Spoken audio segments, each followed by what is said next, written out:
The address came up on my screen for the third time that month, and something about the way it looked made me stop scrolling. I worked nights out of the dispatch center off Loyola, downtown side, 12-hour shifts, 6 to 6, 3 days on. In August of 2019, New Orleans was still coasting on that thick, wet heat that never really lifts after sundown. And the AC in our building ran so hard my sweater lived on the back of my chair year-round. Coffee, headset, 3 monitors. You get used to a rhythm. Domestic on magazine. Chest pain in Gentilly. Kid with a fever in Algiers. The city gets weird at night, and we listen to it. The address was on a residential block off North Rampart, in a stretch of the Marigny that had been half flipped into short-term rentals. I noticed it first, not because of the address itself, but because of the caller. She sounded too calm. She said her friend wasn't right, and gave the number of the house without hesitating, like she had it written down somewhere she could see. No panic, no background noise, just her voice and, faintly, a fan running. I dispatched a bus. 20 minutes later, the crew radioed in that the patient had refused transport. Vitals unstable but improving. Signed the form. Left. That would have been the end of it. It usually is. But something about the flatness of that call stuck with me, and on my lunch break, I pulled up the address history in the system. 2 calls in the last 6 weeks. Different callers, different patient names, both refused transport. I ate my sandwich and looked at the screen for a while. The next night, I ran a bigger search. 2 years back. I told my supervisor I was auditing something for training purposes, which was half true. She waved me off and went back to her phone. 21 calls in 23 months. Same address. All between 11 at night and 4 in the morning. 21 different patient names. Every single one had refused hospitalization once they were stabilized on scene. Not one had gone to the hospital. Not one. The presenting complaints were all over the place. Difficulty breathing, seizure activity, unresponsive but arousable, vomiting with confusion, chest pain, twice. 1. Possible allergic reaction. 1. Unknown medical. Patient will not answer questions. The narrative notes from the medics were short and dry, the way they get when the crew is annoyed and knows they're being lied to. I sat there with my headset half off, and the room noise around me, the click of keyboards, the low static from the radio bay, somebody laughing 3 desks over, and I felt that quiet you get inside your head when a shape starts forming out of a mess of numbers. I didn't say anything to anyone that night. The house was listed as a short-term rental. I pulled it up on the platform from my phone in the parking lot after shift. Photos of a shotgun-style single with a purple door and a courtyard in back. String lights. A claw-foot tub. 6 reviews. All 5 stars. All vague. Great location. Host was responsive. Perfect for a weekend. No repeat guests, I could tell. The host name was a first name only. One I won't put here. I want to say that at that point I built a theory. I didn't. I built a spreadsheet. I put in every call, date, time, caller phone number when the system had it, patient name, presenting complaint, crew number, outcome.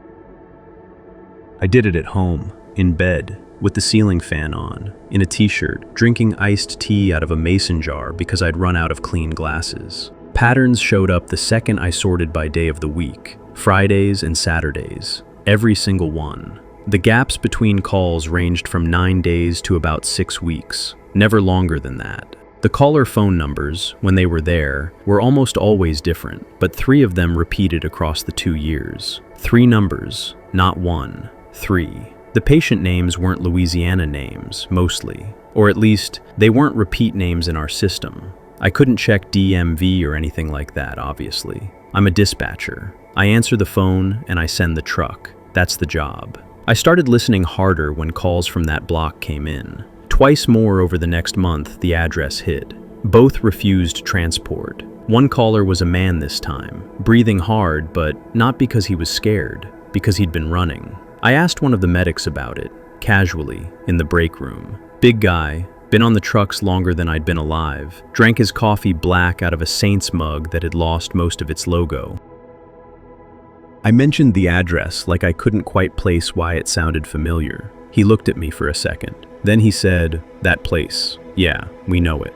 "What is it?" "Party house. Rich kids from out of town. Somebody always ODs, somebody always calls. Everybody always swears up and down it was just too much to drink." He shrugged. "We stabilize them, they refuse the ride, we leave. Not our call." "Nobody's reported it? To who?" He wasn't being smart with me, he genuinely meant it. "We write the run sheet. Run sheet goes where run sheets go. You know how it is." I did know. Nothing about the system was set up to notice what I had noticed. Every call was a call. Every refusal was a refusal. 21 separate incidents in 21 separate files. Only if you laid them next to each other did they turn into one thing. I sat on it for another 2 weeks. What tipped me over was a call I took myself on a Saturday around 2 in the morning. A young woman, real young by the sound, said her friend was twitching and wouldn't answer her. She gave the address before I asked. I heard someone in the background say, and I'm quoting because I remember exactly, "Don't tell them what she took. Just say she's been drinking." The caller repeated it back to me almost like a reflex. "Just been drinking, ma'am. Just a lot to drink." I sent the bus. Patient stabilized on scene, refused transport. I logged off my shift at 6, drove home in the pink early light with the river fog still sitting on the low streets, slept 4 hours, got up, printed the whole spreadsheet at the FedEx on Canal Street because I didn't trust the printer at my apartment to not jam on 21 pages, and I drove it to the Louisiana Department of Health office in person. I did not send it up my own chain. I want to be honest about that. My chain of command was fine, my supervisor was fine, the system was fine. The system was the problem. 21 calls had already been through it, and the system had done exactly what it was built to do with them, which was nothing. The woman at the front desk at DOH didn't know what to do with me. I asked to speak to someone in the substance use response section. I sat in a plastic chair for an hour and a half. Eventually, a man in a short-sleeve button-down came out with a visitor badge for me and took me back to a small office with a dying plant on the filing cabinet. I put the stack on his desk. I told him what he was looking at. He read for a long time. He asked me 2 questions. He asked if I could email him the spreadsheet, and he asked if I would be willing to make a statement. I said yes to both. I don't know exactly what happened between that afternoon and the raid, because I wasn't the one running it, and nobody was going to tell me. What I know is what came out later, in pieces. Some of it from the news, and some of it from a detective who called me twice for clarifying details. The house was owned by a man who lived in Baton Rouge and rented it out through 3 different platforms under 3 slightly different listings. He wasn't the host on the platform I'd looked at. He was 2 names behind that one. He used the property himself on weekends. He hosted what he called tastings. The people who came were mostly not from the city. They paid in cash. He supplied what he called a research chemical, which he was cutting himself, badly, in a kitchen in a house he also owned outside Denham Springs. The lab wasn't sophisticated. It didn't have to be. The reason no one had ever died at the house wasn't luck. It was that the compound he was making, whatever it actually was, didn't kill in the doses he was selling. It just did other things. People seized. They went blue around the mouth. They couldn't answer questions for a couple of hours. Everyone came back. Everyone woke up scared enough to sign the refusal and go home and never say a word. They found the substance. They found the man. They found his notebook, which had prices in it and initials, and a running tally of what he called reactions. The number he had written down was lower than mine. He had missed some. I gave a statement in a room with fluorescent lights and a court reporter who kept clearing her throat. I said what I had done and how I had done it, and I answered every question they asked. I was not the most important witness. I was the one who had put the calls next to each other. I still work nights. The address doesn't come up anymore. Somebody else lives there now, a family with a dog. And once in a while their smoke alarm goes off, and we send the fire crew, and the dispatcher on shift laughs about the dog barking in the background. I don't laugh at those. I don't do anything, really.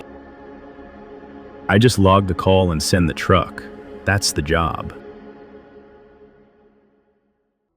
The Washington State Penitentiary in Walla Walla has a control room where one guy sits behind a wall of monitors from 10 at night to 6 in the morning. That was me, March 2021. $16 an hour and a folding chair with a busted armrest I never got around to reporting.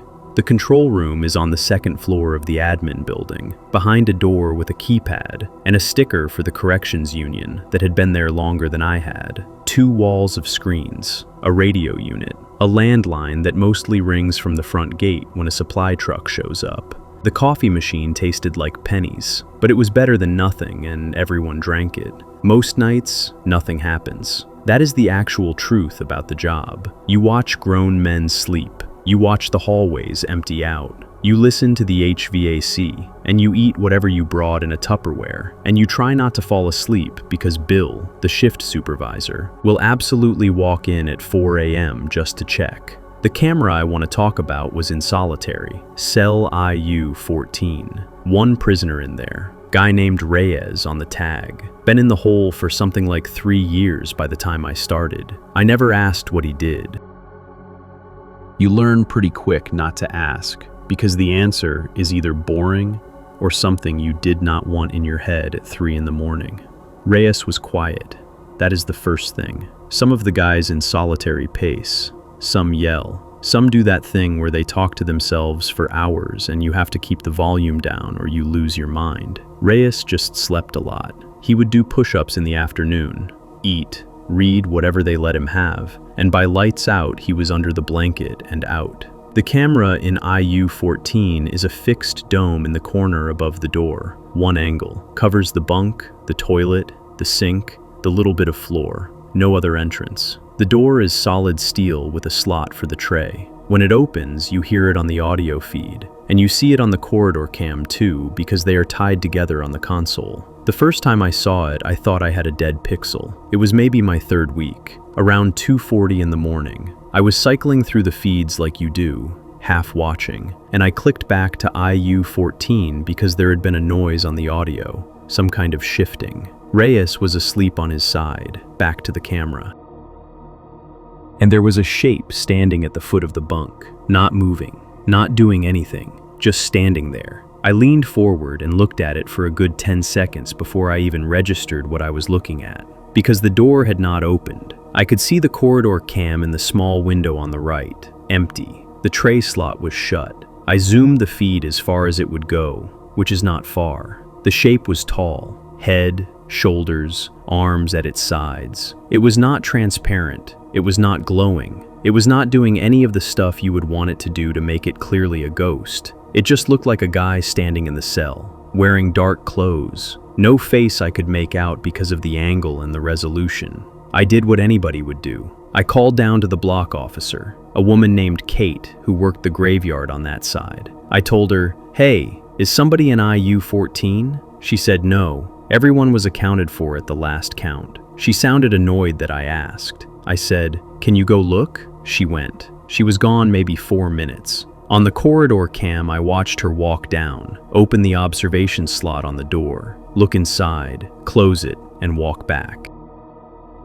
She got on the radio and said Reyes was asleep and there was nobody else in there. I looked at my monitor. The shape was still there. I stared at it. Kate did not see it. Kate had looked directly at that cell through the slot and she had not seen it. And the audio was normal, just Reyes breathing. I sat there for about 40 minutes. The shape did not move, not once. I did not blink more than I had to because I was afraid I would miss the moment it left. But I did blink, obviously. And at some point around 3:20, I looked over to grab my coffee, and when I looked back, the shape was gone. Reyes was still asleep, in the exact same position, back to the camera. Here is where I did the thing I probably should not have done. I did not report it, because what am I going to say? Bill would have laughed at me, or worse, he would have written me up for being high. I told myself it was a rendering glitch, some kind of overlay from another camera bleeding into the feed. That happens with old DVR systems sometimes. For about a month, nothing.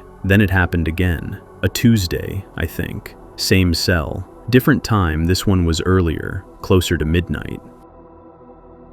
Reyes was in bed, but I do not think he was fully asleep yet, because he shifted once while the shape was there. The shape did not react. It stood in the same place, foot of the bunk, facing the bed. This time I recorded it. I mean, it was already being recorded. Everything is. But I pulled the clip onto a thumb drive I kept in my jacket, which is a fireable thing, technically. I did not care by that point. I watched it back at home the next morning, on my laptop, blinds closed, coffee going cold next to me. On the bigger screen, I could see it better. The proportions of the shape were almost right, but not quite. The head sat a little too low on the shoulders. The arms hung too straight, like a mannequin somebody had dressed and stood in the corner. I paused it. I zoomed in. There was no face. Not blank, not hidden, just not there. Like the resolution refused to resolve on that part. I closed the laptop and did not open it again for 2 days. I thought about deleting the clip. I did not. It stayed on the thumb drive in the pocket of my work jacket, and I could feel it there every time I put the jacket on. I went back to work the next night with a stupid idea. I pulled archive footage of IU-14. The system holds 90 days on the live server, and everything older goes to the tape backup in a room I technically was not supposed to be in. But the key was in Bill's desk, and Bill was asleep half the time anyway. The tape room smelled like plastic and old dust. Rows of drives on metal shelves, labeled by month and year in someone's handwriting. I had to sit on the floor with a laptop plugged into a reader because there was nowhere to set anything down. I did that for 4 nights in a row, an hour or 2 per shift, whenever the block was quiet. I found instances of the shape going back through my 90 days, 6 of them. I had only caught 2. The other 4 had happened on shifts where I was watching a different feed, or on break, or in the bathroom. Every one of them was between midnight and 4 in the morning. Every one of them lasted between 20 minutes and about an hour. Every one, Reyes was asleep, and the shape stood at the foot of the bunk and did nothing. I pulled the tapes, went back a year, same thing, roughly every 3 to 5 weeks, sometimes 6. Never a pattern I could nail down to a day of the week, or a phase of the moon, or anything I checked. I went back another year. Same thing. I went back to when Reyes was first placed in IU-14. That was the spring of 2018. His first night in solitary, at 1:12 in the morning, the shape appeared, stood there for 48 minutes, left. Reyes slept through it. 3 years, regular, consistent, same cell, same posture, same behavior. Never once did Reyes wake up during a visit. Never once did any officer walking the block see anything through the slot. Never once did the shape move. I sat with that for about a week before I did anything. I kept working. I kept watching IU-14. It did not show up during that week, which almost made it worse because I knew it would. Finally, I went to Bill. This was a Thursday morning, end of my shift, and he was coming in for the day rotation. I asked if I could show him something. He said sure, in that voice he uses when he thinks you are about to ask for time off. I loaded up 3 of the clips, different dates. I did not tell him what to look for. I just played them. He watched the first one all the way through, then the second, then the third.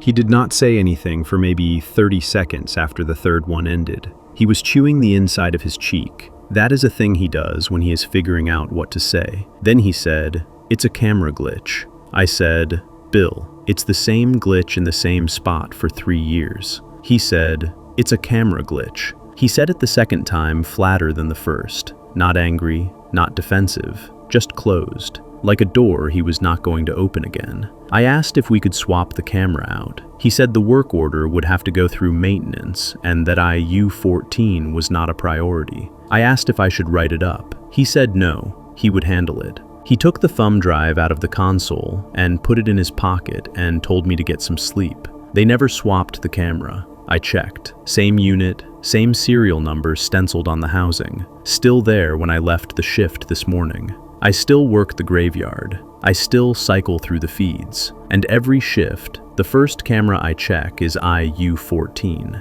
I check it before I even set my coffee down. Reyes is usually asleep. The cell is usually empty except for him. Usually. The best light in Okefenokee is about 40 minutes before sunrise, when the mist is still holding on the water and the wood storks haven't started moving yet.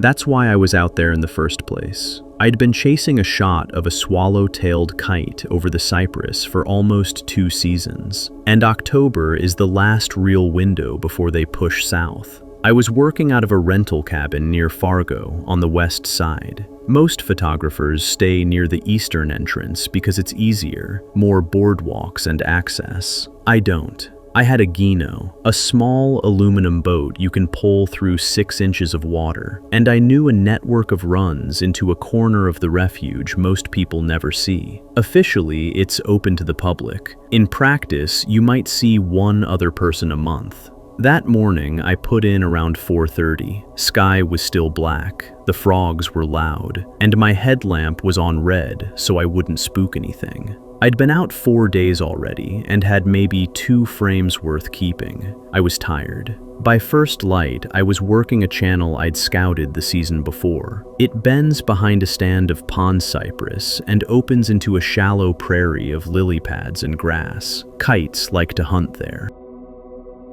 I cut the trolling motor about 100 yards out and started poling because sound carries flat across the water. I noticed the branches first. There's a natural understory in the swamp, and after a while, you learn what a normal tangle looks like. This wasn't normal. Somebody had cut a section of wax myrtle and titty and laid it against the base of a cypress cluster in a way that formed a wall. The leaves were still green. My first thought was gator poachers. Poaching happens out there, and I've learned to just pole past and not make eye contact. But something was off with the shape. It curved. It went around something. I should have turned around. When I tell this story to people who haven't done field work, they always ask why I got closer. The answer is stupid, and it's true. I thought it was a duck blind. I wanted a look so I could describe it later to the refuge people. I poled in slow, from downwind, and eased the boat behind a knot of gum trees maybe 40 feet off.